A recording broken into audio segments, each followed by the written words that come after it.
This is Jake Ciely, and I'm the blown ACL that ruins your football season. Good news, everyone! Let's get dangerous. This is so cool! I know. It feels so right! It's Jake Ciely. I'm sorry, who is this? Nice try, Moonman. Pretended not to know. Earth's greatest mastermind! You just made the list! I thought you said that was a myth. Just because it's a myth doesn't mean it's not true. If you all blindly follow my plan, we may have a chance. Sure, we talk about it all the time. Really? No, burn. Game on, you Ducks, and what better way to start the fantasy playoffs than with a ton of happiness or maybe a lot of stress. If you're like good friend of the show, Joe Pisapia, and you face not only Kyle Pitts, but also Bijan Robinson, you're probably thinking about what you're going to do in the offseason. Maybe looking at 2026. But look, hey, it's not all over for you yet. I'm going to talk about that in a second. But Kyle Pitts, biggest day of his career, biggest day of tight ends for this fantasy season.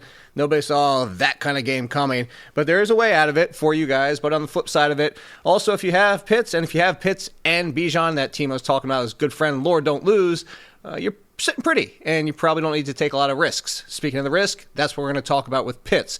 But real quick also from that game, more importantly for going forward, the Mike Evans return. Mike Evans had a huge game in his return. Looked good, looked fresh, looked 100%.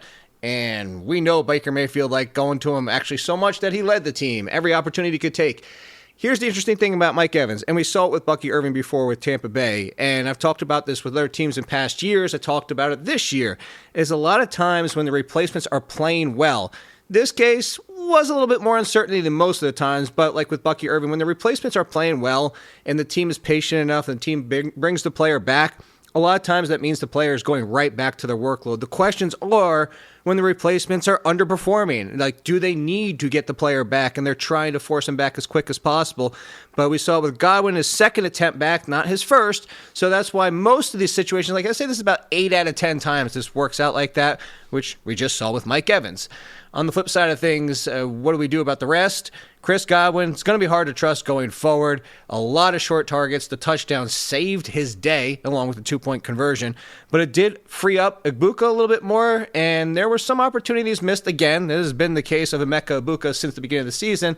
But at the same time, with Mike Evans back, it looks like, I mean, at least for me, not only will Mike Evans be inside the top 15, but Egbuka will probably be inside my top 25, where he was hovering right around 30 and had been. So, let's talk about what you do if you faced Kyle Pitts, Bijan Robinson, or both.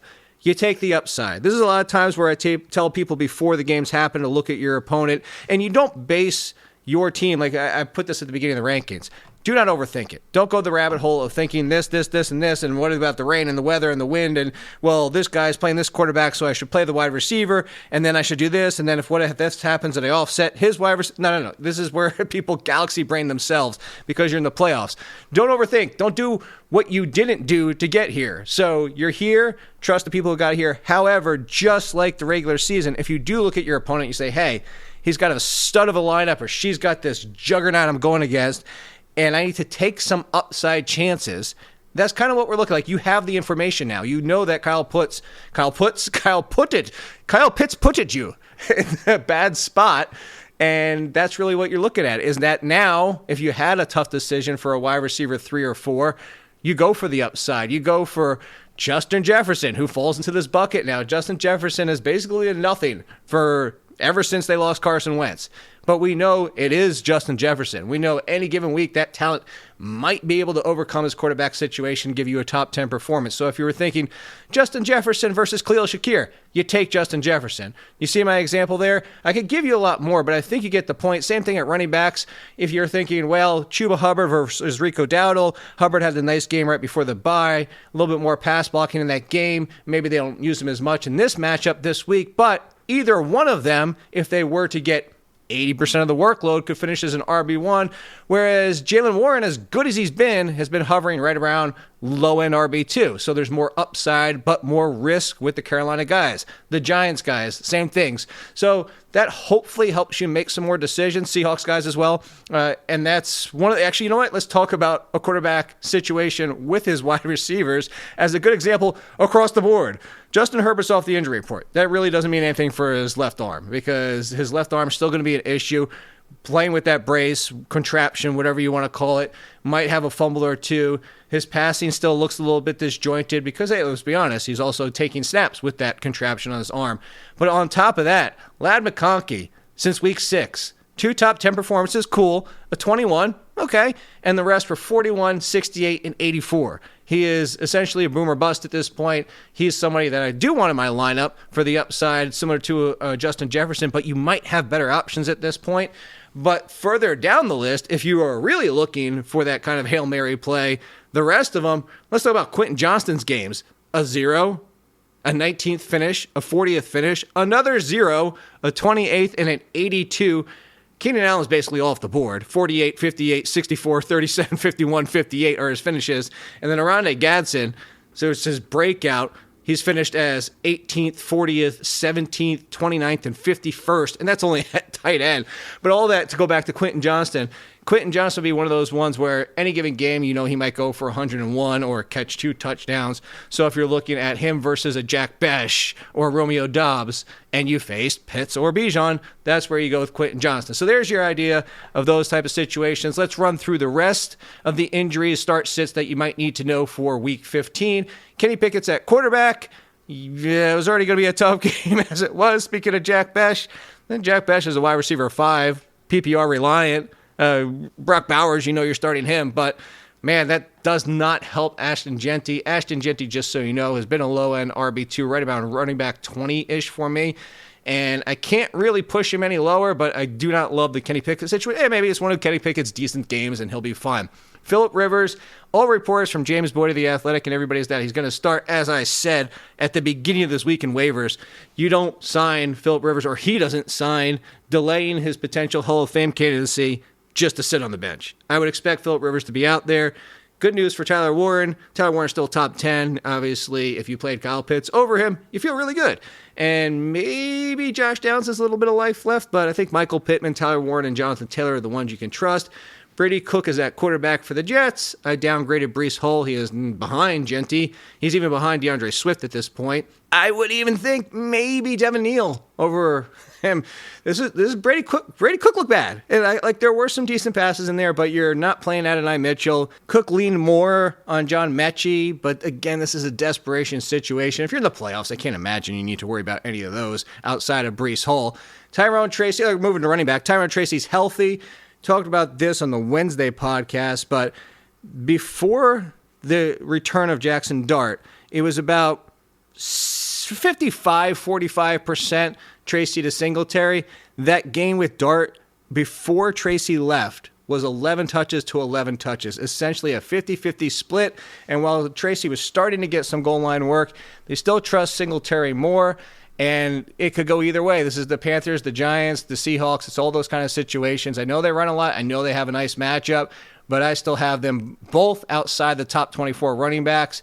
Either one, Tracy or Singletary, could finish top 20, especially if they find the end zone. And Tracy has the higher ceiling without getting the touchdown, but that's your expected situation to worry about. Josh Jacobs, speaking of worrying, is questionable. Make sure you have Emmanuel Wilson. Even if you don't have Josh Jacobs, make sure you have Emmanuel Wilson because you don't want Wilson helping your opponents if Josh Jacobs is out. Greg Roman, said that Marion Hampton and Kamani Vidal will be the hot hand situation.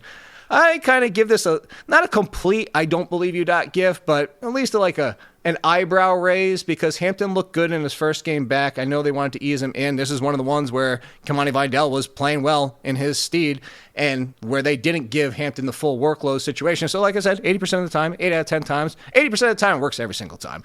Kamani Vidal, though, is not a Marion Hampton. I do think he's going to stay involved. I do think this could be like 60-40, but I do have a Marion Hampton. That's a lot of do's. Inside the top 20, actually top 24. He's just outside the top 20. Vidal is behind him as an RB3.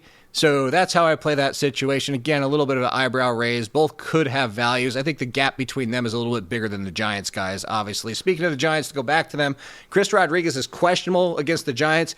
I would have him as an RB3 touchdown reliant. Good matchup for him. If he's out, we could get another Ja'Cory Krosky merit sighting, but also Jerry McNichols comes. Basically, both of them would be RB3s behind the Giants, behind the Panthers, behind the Seahawks. You get my idea there.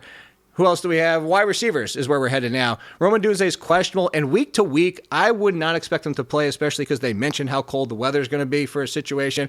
All that being said, don't want to start Caleb Williams unless I have to. Super flex, basically. I don't want to start any of the pass catchers at all. It could be one of them will probably have a half-decent game, but he hasn't even been that half-decent for most of them as of late. Hollywood Brown is out for the Chiefs. Doesn't do a whole lot more besides just lean more on Rashee Rice and Travis Kelce, I'm sure. This is another situation.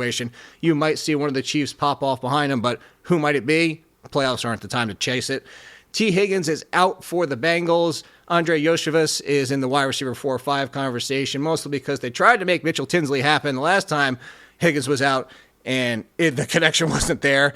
Tinsley, part of the own fault there, but I would say Yoshevich over Tinsley, another situation where you probably don't have to start either of them. Marvin Harrison out for the Cardinals as we expected and knew. I do have Michael Wilson a little bit lower than most. I have him hovering in that Terry McLaurin, Chris Olave range. Chris Olave sounds okay. If we find out that he's still questionable, I'll flip those two, which just would put Michael Wilson at 15. I get it. 12, 16, a billion targets for Michael Wilson. But this matchup is as scary as it gets, and it's more about Jacoby Brissett. Jacoby Myers has been great. Jacoby Brissett going against the Texans defense. They just made Patrick Mahomes look foolish. So, yes, Brissett should throw it 40-plus times, but what if they stifle him the entire game? And what if Michael Wilson only catches 5 of 10 targets? I'm just saying, you got to play him. Who are you benching beside? If you don't play Michael Wilson, who are you putting in instead? Terry McLaurin? Okay, cool. I would actually go Terry McLaurin, but that's a close toss-up there. I actually think Terry McLaurin has a little bit more risk. We'll put it that way. CeeDee Lamb is good to go, so don't have to worry about that, but Jake Ferguson is questionable, so make a backup plan. Hopefully you already started Kyle Pitts if that was your backup plan, but you might need to go start somebody if we don't get word ahead of time because it's a later game that you need a tight end. And then speaking of tight ends, David Njoku is out, and Cedric Tillman is questionable. Sounds like more on the doubtful side of questionable, but either way, that's why Harold Fannon's so high in the rankings. And then a deep, deep, deep flyer because there's very few wide receivers left at this point, Isaiah Bond. But again, that's almost a desperation play as much as I like the talent. And we'll be back on Monday, hopefully for the recap show celebrating all of your fantasy playoff wins as you continue to get that one step closer to the titles in fantasy. And enjoy the weekend. And I'll tell you about John Cena's final match on Monday. Okay.